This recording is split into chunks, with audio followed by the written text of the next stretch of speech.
2절에서 너희가 짐을 서로 지라고 말한 바 있습니다. 5절에서는 각각 자기의 짐을 질 것임이라 라고 한 번 더 강조를 합니다. 3절과 4절의 말씀을 제가 다시 한번 읽어드리겠습니다. 헬라어 성경에서 직접 번역하면 이렇게 됩니다. 만약에 어떤 사람이 아무것도 아니면서 마치 무엇이나 되는 듯이 생각한다면 그것은 스스로를 속이는 일입니다.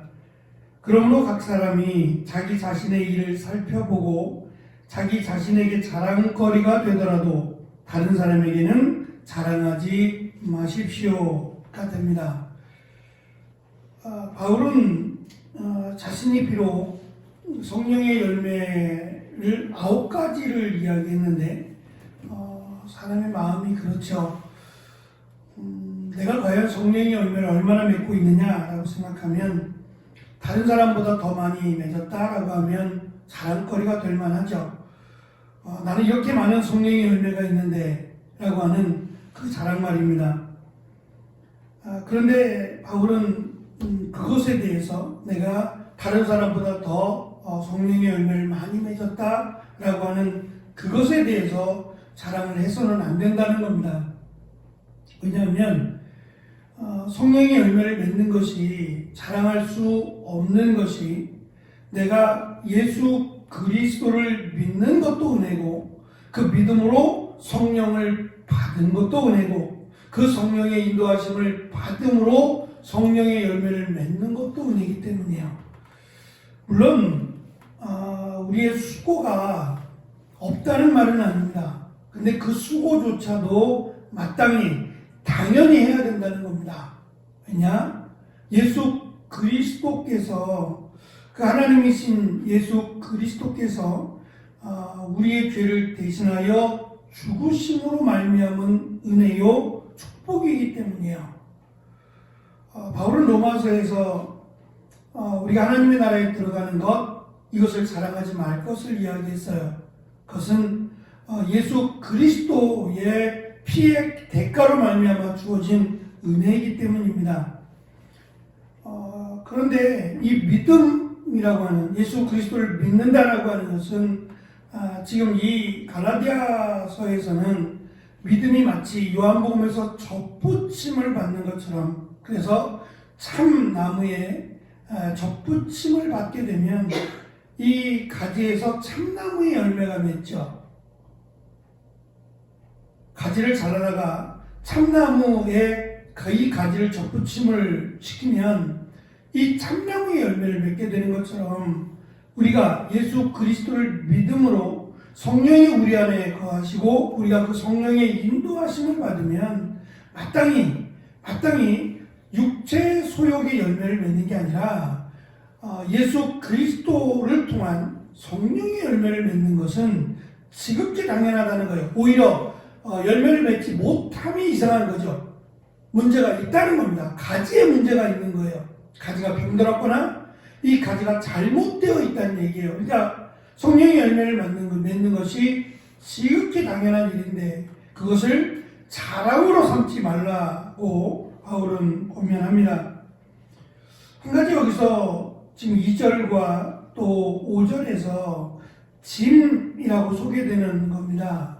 보통 짐이라고 하는 것은 행군하는 병사가 짊어지던 개인적인 필요적인 것들을 이렇게 담아서 그런 것들을 짊어지고 생필품이겠죠. 군인들의 생필품에 해당되는 짐이에요. 그러니까 무겁긴 하지만 사실 이것이 없으면 전장에 나갈 수 없어요. 그러니까 최소한의 짐입니다. 보통 이것을 군대에서는 군장이라고 불러요. 한 6kg 정도, 제 기억으로는 6kg 정도 나가는 것 같아요. 담요까지 포함하면 전장에 나갈 때 쓰는 담요를 이렇게 둘둘둘 말아서 담요까지 포함하면 조금 더 무겁긴 한데요. 거기에는 뭐 군복 한 벌 또는 군화 하나 더 이렇게 해서 필수적인 정말 군인들에게 있어서 딱 필요한 그 정도만의 무게. 근데 그게 사실은 6kg라고 하는 것이 별로 그렇게 무거울까라고 생각하지만 무겁습니다. 그래서 이 군장의 무게만큼 행군을 완전군장이라고 해서 행군을 하다 보면 이게 무게가 너무 무거워서 이게 무게를 짊어지지 못해 쓰러지는 경우들이 있어요. 그러면 조금 더 이제 건강한 전우들이 그 군장을 들어주죠. 또는 이 총도 사실은 무거울 때가 있어요. 내 몸 하나 가누기 힘들 땐 총도 옆에서 들어주기도 하고 이런 전우회를 느끼게 하는 것 중에 하나가 이 행군이라고 하는 겁니다. 그렇더라도 무겁더라도 이 짐을 벗어날 수는 없어요. 왜냐하면 꼭 필요한 거기 때문에 그래요. 자기에게 꼭 필요한 것이기 때문에 그렇습니다.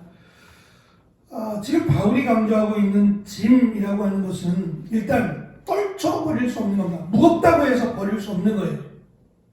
꼭 가지고 다녀야만 되는 거기 때문에 이것을 버리면 나중에 후회하게 되는 꼭 필요한 겁니다.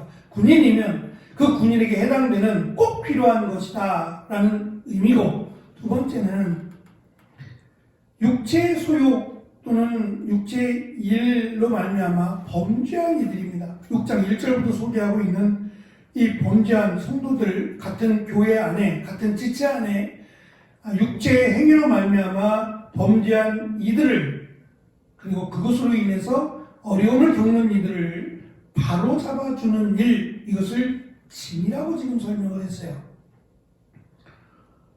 그러니까 이것이 쉬운 일은 아니다라는 것을 염두에 두고 표현한 겁니다. 짐이라고 설명되는, 반드시 지어야 되지만, 군인이라면 반드시 챙겨서 지어야 되는 거지만 그것이 가볍지는 않은 그러한 그들을 바로 세워주는 일, 이것을 짐이라고 하는 용어를 사용해 설명을 합니다. 왜 짐일까? 왜 짐이라고 했을까? 이것이 감당하기 어려워서 무게감이 상당해서 짐이라는 표현을 썼을까? 저도 궁금해서 한참을 찾았습니다.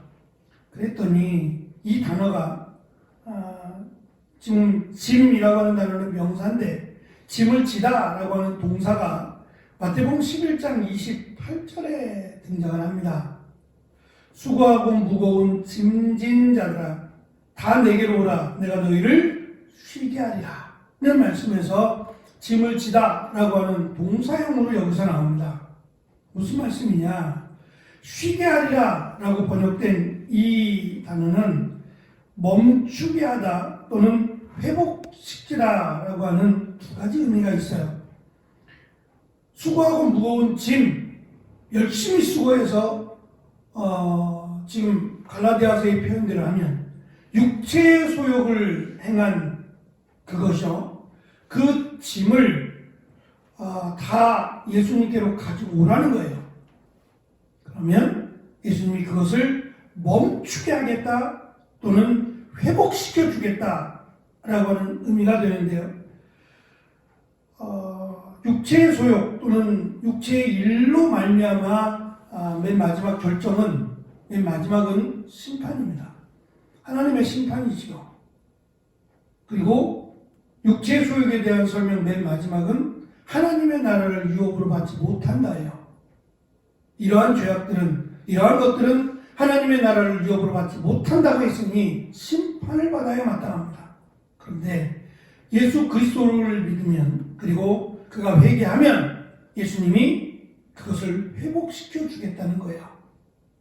너희들이 지고 있는, 지금 바울의 표현대로 하면 이 갈라디아서에서 강조하는 것처럼 너희들이 지고 있는 이 무거운 짐, 그래서 이 무거운 짐으로 말미암아 결국 심판을 받아야 마땅한 그것을 예수님이 대신 감당해 주시겠다는 거예요.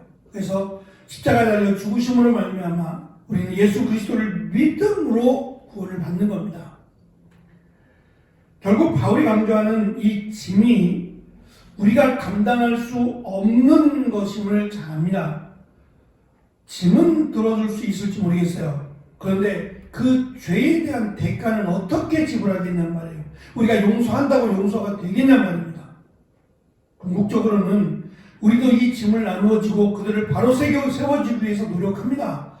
하지만 궁극적으로 그들이 죄사함을 받고 그들이 구원을 받는 것은 예수님만 할 수 있어요.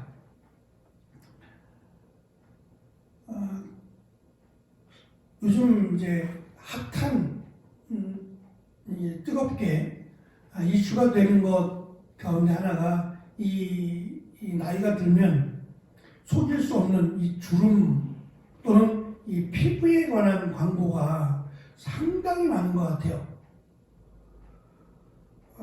그러니까 영양제나 이런 것들을 많이 먹지만 이 외부적으로 드러나는 나이가 들면서 외부적으로 드러나는 피부의 노화라든지 이런 부분에 대해서 일단 이 내부적인 것보다는 드러나는 것들이 더 많으니까 이 외부적인 뭐 피부를 탱탱하게 한다든지 피부에 뭐 양보하세요라고 해서 피부에 영양을 공급한다든지 이런 광고들이 상당히 많습니다. 우리 말 가운데는 안색이 안 좋다 또는 낯빛이 어둡다라고 하는 말이 있습니다. 이 말은 사람의 건강이 얼굴에서 드러난다는 말이에요. 얼굴을 보면 그 사람의 건강을 알 수 있다라고 하는 말이죠. 그래서 얼굴색이 노라면 비장이나 위장 기능에 문제가 있음을 의심하고 푸른색이면 간장과 심장에 문제가 있는가 의심하고 붉은색이면 심장 기능이 떨어지거나 이생이 생겼나 의심하라고 말합니다. 겉으로 보이는 피부 탄력이나 또는 뭐 피부가 건강해지는 거 중요합니다. 그런데 그것보다 더 중요한 것은 사실 피부가 아니라 보이지 않는 우리 내장기관이겠죠. 밖으로 드러나는 것보다 솔직히 안에 있는 우리의 속의 부분이 더 중요하고 더 신경을 써야 되는 부분이 아닌가 싶어요. 그래서 시간이 흘러서 늙는 거야 막을 수 없어요. 아무리 영양보습을 좋은 거를 쓰고 피부를 탱탱하게 한다고 해도 한계가 있는 겁니다. 늦출 수는 있지만 30년 전, 20년 전으로 돌아가기에는 저는 그것도 무리가 있다고 봐요. 나이가 든 만큼 그 자체에서 아름다워야지. 나이가 50인데 20처럼 보인다. 참 바라고 소망하는 일인지는 모르겠지만 이것도 우스꽝스러운 일이 아닌가 싶어요. 젊게 사는 것은 우리의 삶을 두고 이야기하는 거지 이 피부만 젊어진다고 아름다운 것은 분명히 아니죠. 보이는 것보다 보이지 않는 것이 훨씬 더 중요하고 귀한 일일 겁니다. 바울이 이 짐을 나누어 지고 각자가 질 것을 고면한 이유는 첫째는 성령의 열매라는 것이 자랑거리가 되지 말아야 된다라고 하는 의미이고 두 번째는 겉으로 드러난 성령의 열매도 중요하지만 더 중요한 것은 우리의 내면에 우리의 마음으로 그들을 바로 세워주고 또 우리를 돌아보는 일. 내가 스스로 성령의 열매를 맺었지만 그렇다고 해서 우리가 이 땅 가운데 죄악 가운데 자신 있게 살 수 있느냐? 그건 또 어려운 일입니다. 오죽했으면 바울은 자기 목숨까지 내려놓고 산 사람이에요. 그 목숨까지 내려놓고 산 바울조차도 내 육체 소욕으로 말미암아 두 가지 마음이 싸운다고 할 정도입니다. 사실 여기서 위로를 받죠. 그러니까 이 땅에 살아가면서 육체라고 하는 우리의 욕망이라고 하는 것들과 그런 것들을 완전히 제어하고 통제하고 살 수는 없다는 얘기예요. 미우면 미운 대로, 싫으면 싫은 대로 그것이 인간다움일 수도 있어요. 신이 아닌 이상, 우리 하나님이 아닌 이상 그냥 얼마든지 뭐 인간적인 그러한 것들을 다 내려놓고 없이 하고 살 수는 없는 거죠. 그러니까 나를 돌아보라는 얘기는 나도 저 사람들처럼 얼마든지 넘어질 수 있다라고 하는 것을 살피라는 겁니다.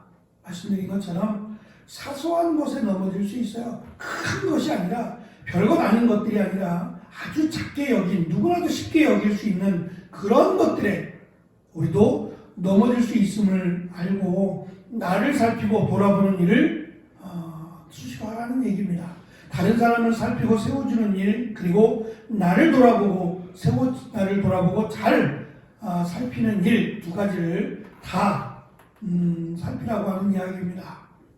자랑으로 삼지 말고 겸손하게 다른 사람을 세워주고 나를 돌아보는 일을 해야 할 것을 바울은 오늘 말씀 가운데 권면하고 있습니다.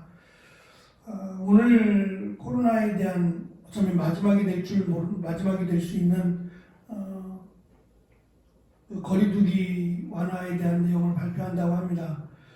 공공연하게 이제 TV에서도 광고합니다. 이제 월요일부터는 거리 제한 없고요, 인원 제한도 없고, 다만 이제 마스크에 대한 문제만 좀 언급한다고 합니다.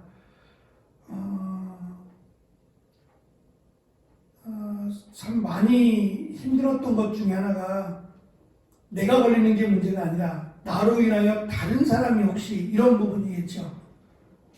그래서 나름대로 밖에 외부도 나가는 것 절제하고 최소화시키고 나가서 식사하는 거, 다른 사람 만나는 것도 최대한 절제하고 했던 것들이 아마 가장 힘들지 않았을까라는 생각을 합니다. 더군다나 자녀들이 학교를 가야 되고 직장을 가야 되는 이런 부분 속에서 여러 사람을 안 만날 수 없죠. 저희도 확진자가 있었고 또 집안 가운데 다 있었나요? 전사님, 김옥병 전사님 수진이 확진 안 걸렸죠? 그러면 전사님네 가정은 그냥 지나갔네요. 거의 다 자녀들 가운데 한 명이 걸리거나 또 내가 걸리거나 그럴 수 있는 거죠. 피해갈 수 없는 이런 일들 속에서 잘 이겨낸 것도 감사합니다. 오히려 이런 모습들이, 이런 어려움들이 우리를 이렇게 서로 살피게 만들어 주었던 것처럼 일상 속에서, 우리의 삶 속에서 신앙의 잣대를 놓고 나를 돌아보는, 그래서 예수님께서 말씀하셨지만 남의 눈에 있는 가시는 잘도 들여다보면서 내 눈에 박힌 들보는 이라고 말씀하신 것처럼 나를 돌아보는 게 지혜인 것 같아요. 나를 돌아보고 내가 또 다른 사람에게 무언가를 도와줄 수 있는 일이 있는가? 라고 살피는 일이 성령의 열매를 맺는 자들의 또 다른 모습임을 바울은 권면합니다. 어쨌든 오늘 말씀 속에서도 다른 사람을 돌아보고 나를 살피는 이 일들을 우리가 기억하면서 또 주님 앞에 나와 기도하는 귀한 은혜가 있기를 소망합니다. 기도하겠습니다.